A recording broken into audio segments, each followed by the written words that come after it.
Hey guys, welcome to Solo ReacTalk. Today I'm going to be reacting to a Template Institute video that I've been suggested to watch. It involves Warhammer 40k and it's called the Tyranids. And yeah, if you want to check out my reactions to every single faction in the Warhammer universe made by Bricky, I'll put the card at the top there. Part 1 and Part 2. Just click on it and you'll be able to access it. Alright, the Tyranids. Let's start. 3, 2, 1, go.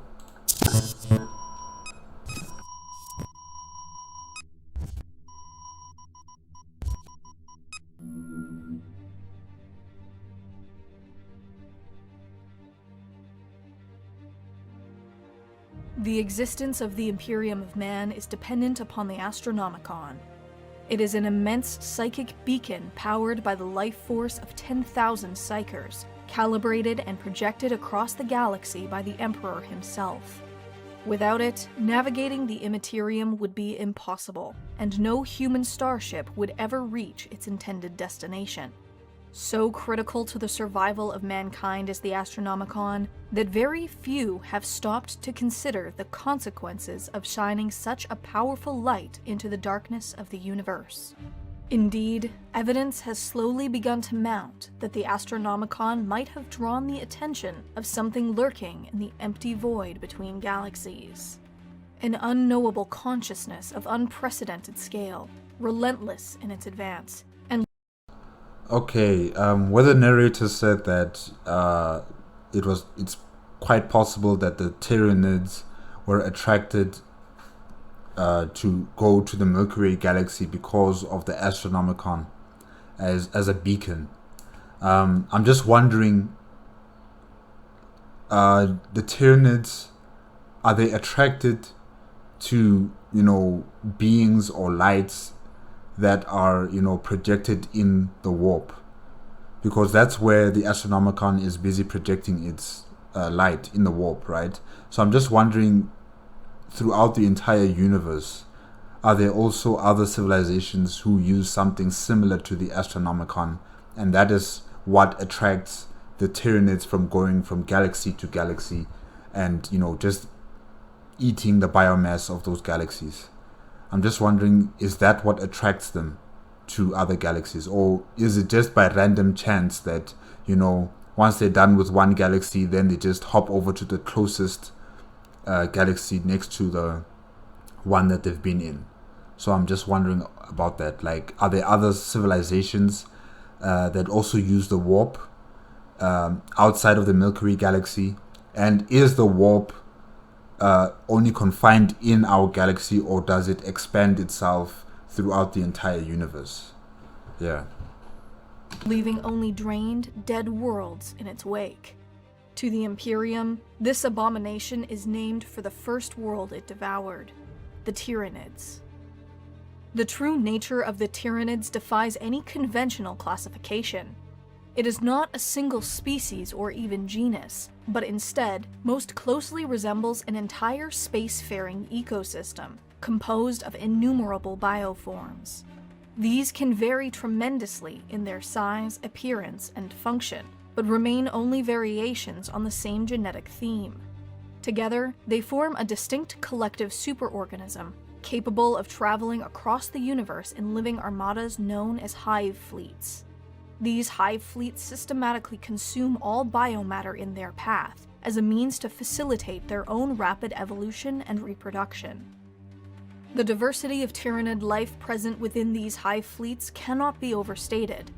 At their core are impossibly massive bioships, living creatures that function simultaneously as starships rivaling even the mightiest battleships, and biological factories which endlessly replicate millions of Tyranid organisms. Hive ships are escorted by countless other Tyranid organisms far too varied to be systematically categorized. Together, these fleets are so vast that they are often mistaken for nebula when viewed at a distance, and can blot out entire stars upon their closer approach. Every hive fleet encountered so far is driven by the same collective hive mind, but each exists as a separate force. Their composite life forms can differ significantly in their appearance or exhibit different and unique strategies for overcoming local resistance. In several instances, different hive fleets have been observed competing with one another for resources, lending credence to the idea that each fleet exists as its own separate entity. The truth of the relationship between Tyranid hive fleets is likely far more complex, perhaps more akin to single cells within a living body, rather than rival factions. Within the bioships of each hive fleet are swarms of biomechanical creatures, produced by the directive of the hive mind to adapt to whatever its current circumstances.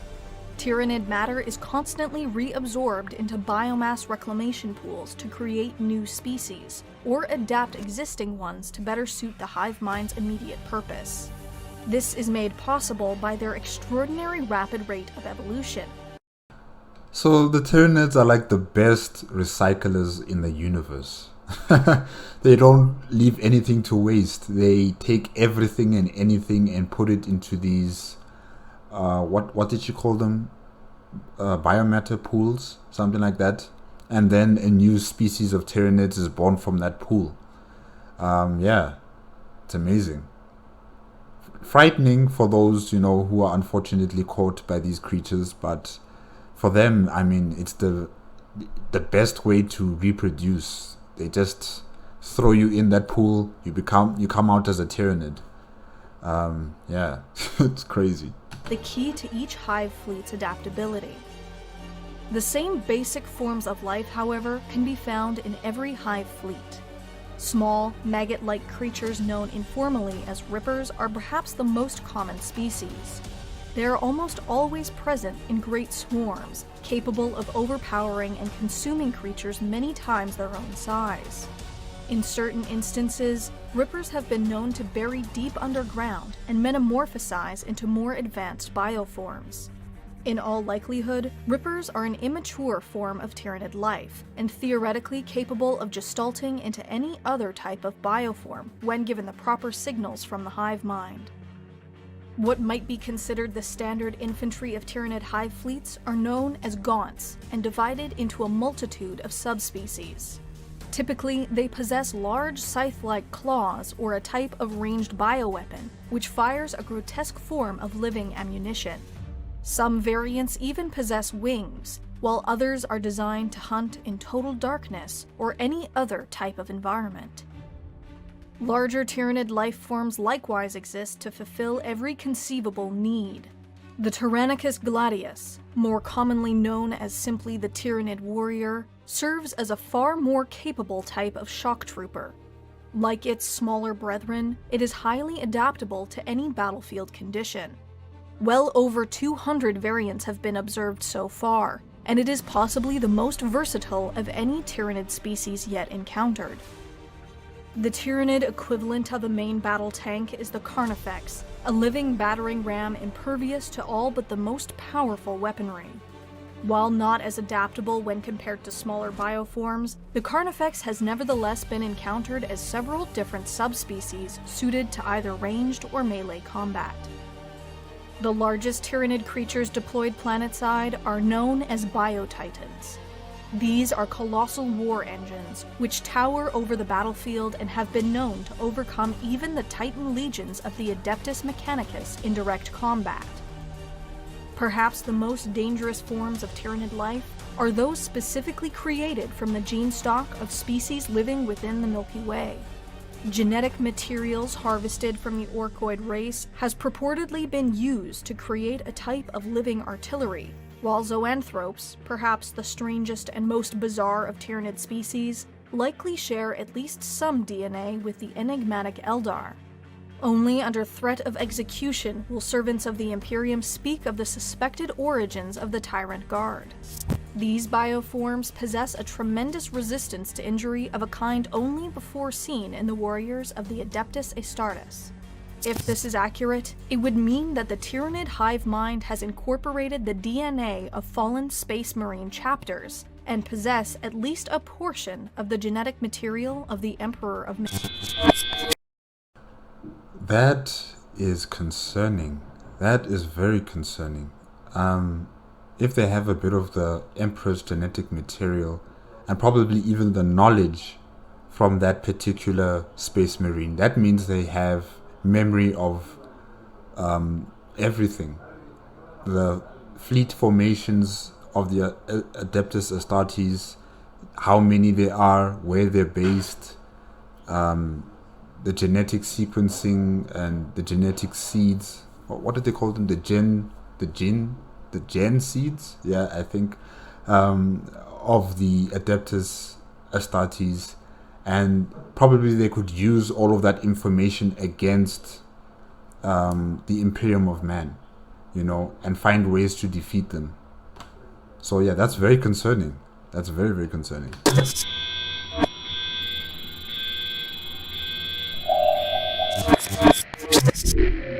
Attention, Imperial citizen. The transmission of unknown origin you have accessed has been deemed heretical by the order of His Most Holy Inquisition. You will remain at your terminal until such time the nature of your guilt has been determined. Any attempt to resist Imperial authorities or again access restricted information will result in the harshest method of execution. May Imperial justice account in all balance. The Emperor...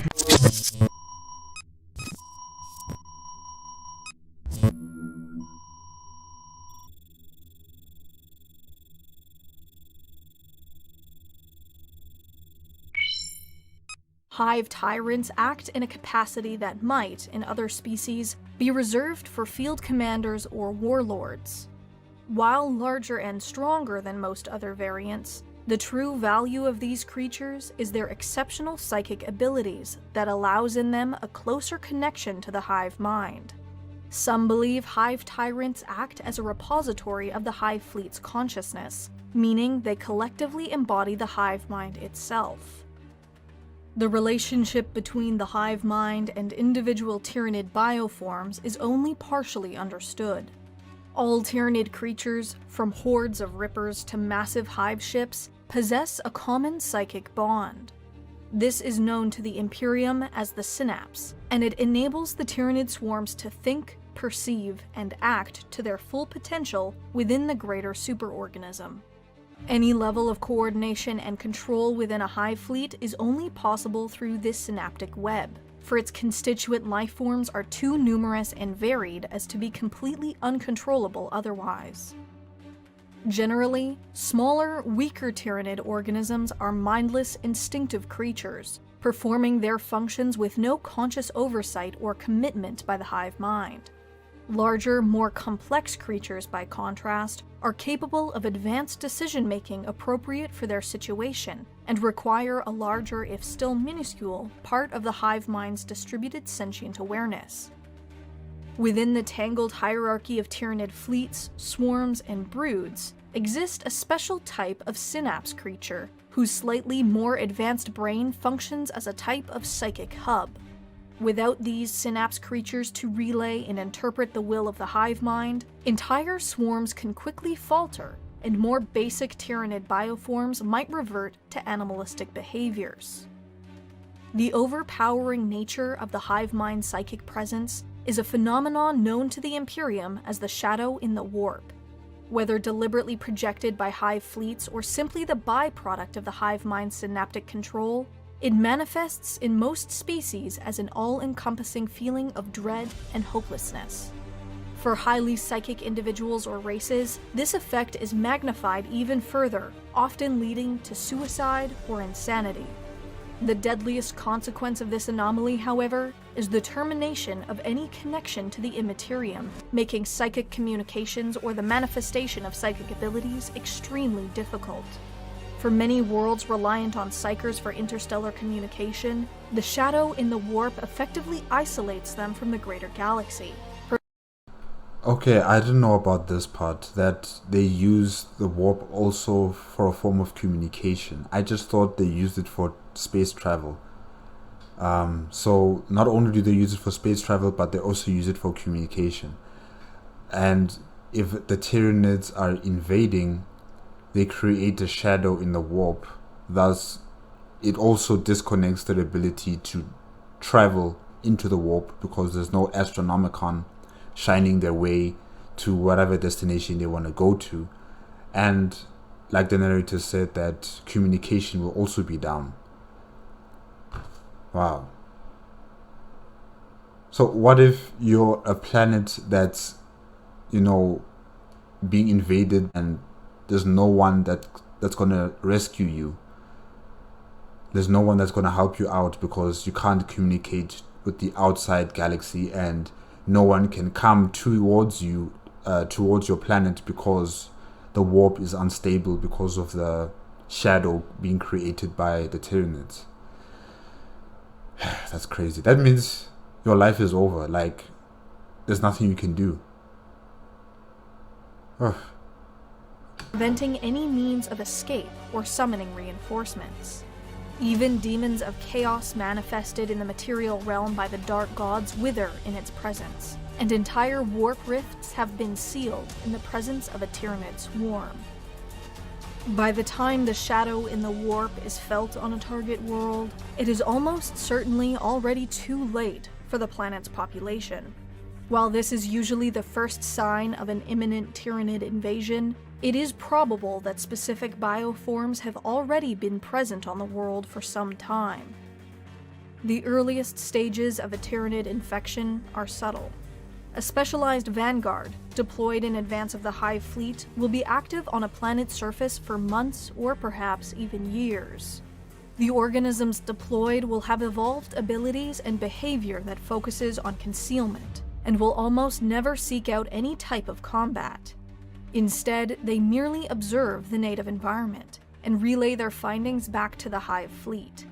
Any attacks are limited to isolated wildlife, utilizing their genetic code to ensure that the rest of the swarm will be able to function within the planet's unique biosphere. The most insidious component of Tyranid reconnaissance are gene stealers.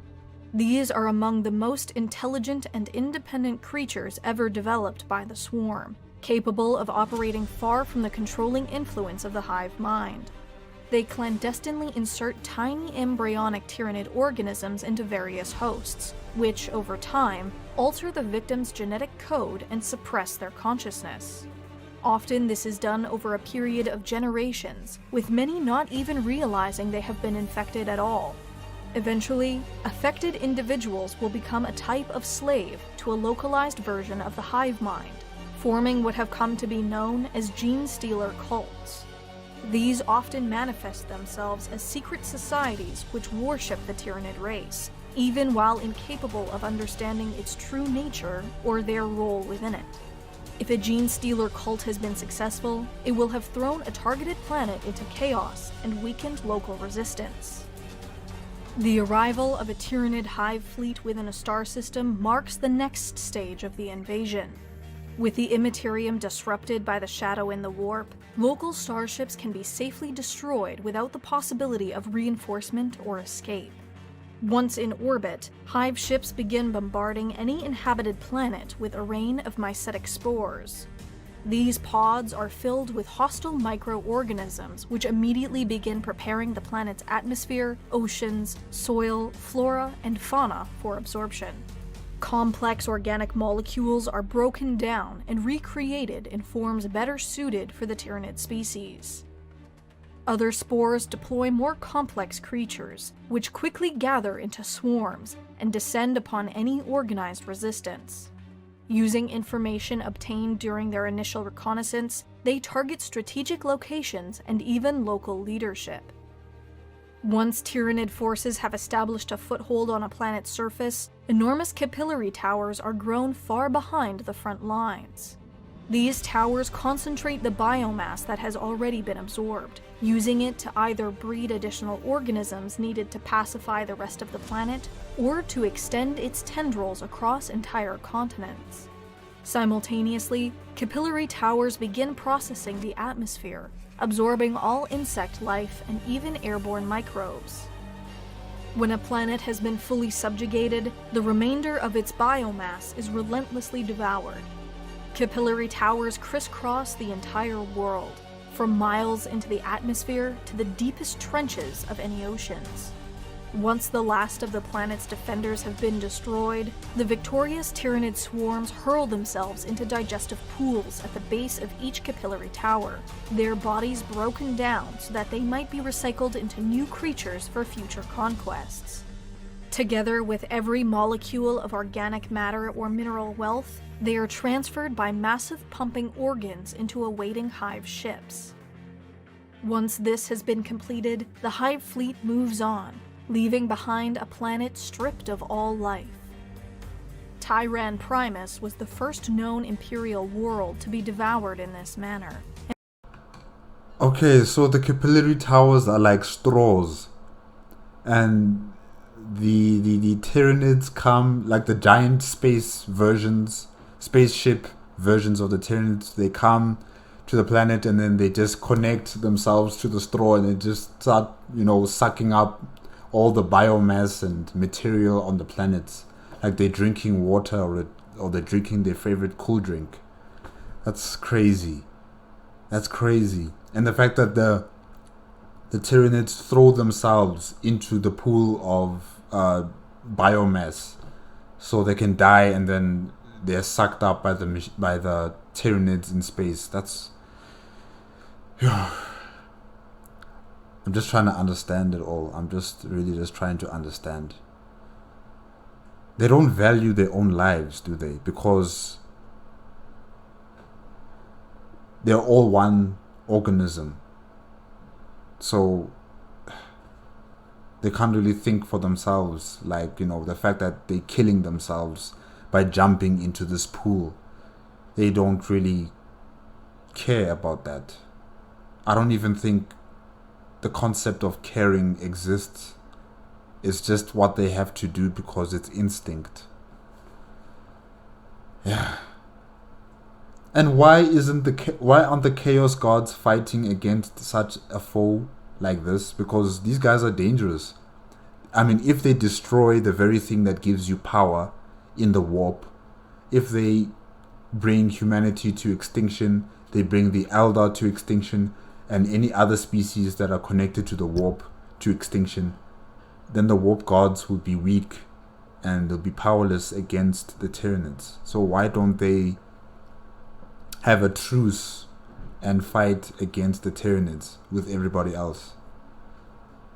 That would be interesting, wouldn't it? And it was only through the dedication of a single Inquisitor that the full extent of the Tyranid threat was revealed. 3 major Hive fleets, Behemoth, Kraken, and Leviathan, have been encountered by the Imperium since then, each bringing with it a truly staggering loss of life. Yet there remain many smaller Tyranid fleets and splinters which have yet to be fully eradicated. Hive Fleet Leviathan, the largest Hive fleet ever encountered, remains the greatest danger. Nearly half of the swarm was destroyed before it could threaten Holy Terra, while the remainder, in a desperate gamble, was purposefully lured into conflict with the enormous Orc empire of Octarius. Orc warbands and Tyranid swarms now clash there in an ever-escalating spiral of violence. Orcs from across the galaxy, even Gazkul Mag Uruk Thraka himself, have arrived in the Octarius sector to battle Leviathan, growing bigger and stronger on their diet of conflict, but every Orc devoured gives more biomass to the growing Tyranid swarm. While the Imperium has been granted a reprieve, it is likely whoever emerges victorious will do so far stronger than before. It's a gamble. It's a gamble that they took. If the Tyranids win, they're in trouble. If the Orcs win, they are 50% chance in trouble because, the Orcs kind of have their own internal politics about, whoever is the war band leader. There might be some instability if that particular war band leader is killed in battle or, is assassinated, and they could disintegrate as a force, as a united force. But if the Tyranids win, oh my gosh. I can only imagine. But yeah, that's a desperate gamble by the Imperium of Man. I just hope I hope the Orcs win. But really, I need the Chaos Gods to also be invested in this. Because seriously, if the Tyranids win, their very existence is also under threat then. How many more hive fleets might be headed for the light of the Astronomicon can only be guessed at. In all probability, the first hive fleets to arrive are only the Vanguard, sent to probe and test the galaxy before the main strength of the hive mind finally arrives. There is no facet of the Tyranids not encumbered by mystery.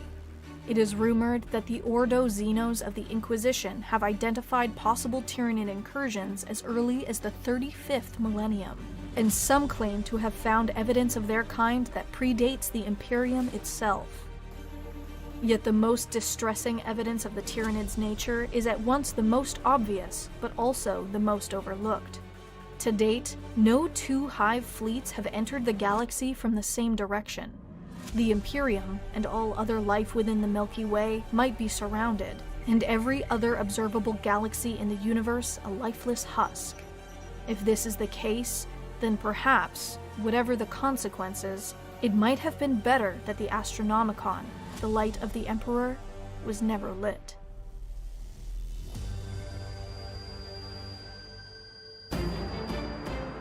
The Templin Institute investigates alternate worlds and realities.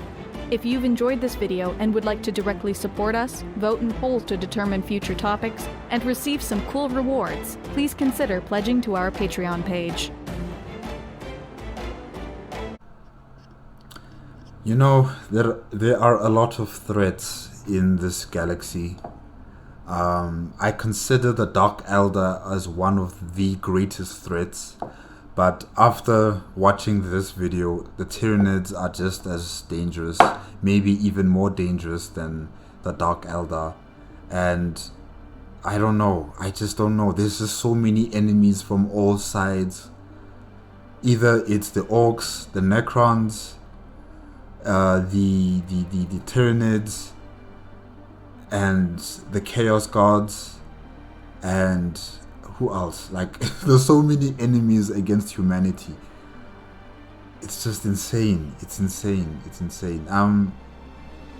I was wondering about this, that, you know, the rest of the universe. I mean, how far does the warp extend? Is it only based within the Milky Way galaxy, or does it exist throughout the universe? And if it exists throughout the universe, how many other civilizations created something similar to the Astronomicon, where it would be like a beacon in the darkness, and the Tyranids would be attracted to that beacon like a moth to the flame.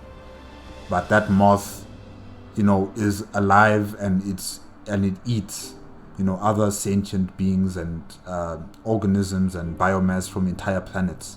So how many other civilizations created something like this? And like the narrator said, maybe the rest of the universe is already dead worlds and dead galaxies, and the Milky Way galaxy is the last one. Maybe, I don't know. I mean, the thought of that is even insane. That's insane. And if this is just the vanguard of a far larger Tyranid fleet that's coming, then honestly, I don't know what other Chaos Gods doing. I mean, this is the only source of energy to their own existence. You know, beings that think and project their energy in the warp. You know, and if they are all dead, they are going to suffer as well. They might also die. So I don't understand, why aren't they assisting in fighting against the Tyranids?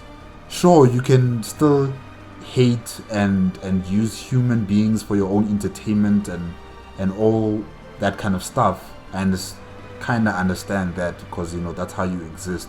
But when the Tyranids invade a particular planet, maybe you should try and help out with your Chaos Marines and whatever else that you have in the warp. You know, use all of that weapons and tools in your toolbox against the Tyranids. You know, help out. I don't know, like, Maybe there should be something like a United Nations of the galaxy. The orcs, the Eldar, the humans, the what are they called? The Tau. You know, everybody against the Tyranids. Defeat this far larger threat, and then you guys can go back to killing each other. But since this is the 40k universe, I don't think that will ever happen. I just don't see that happening. But yeah, this is crazy. This is just insane. And how they just absorb all the biomass and material from the planet, and then they suck it up through towers, like sucking their favorite cold drink through a straw. That's that's crazy. That's just crazy. Okay guys, yeah, that's it for the Tyranids. If you liked the video, please give me a like, comment, and subscribe to my channel. Click on the notification bell if you want to be up to date with my latest videos. And yeah, hopefully we'll find some answers next time. Okay, bye bye.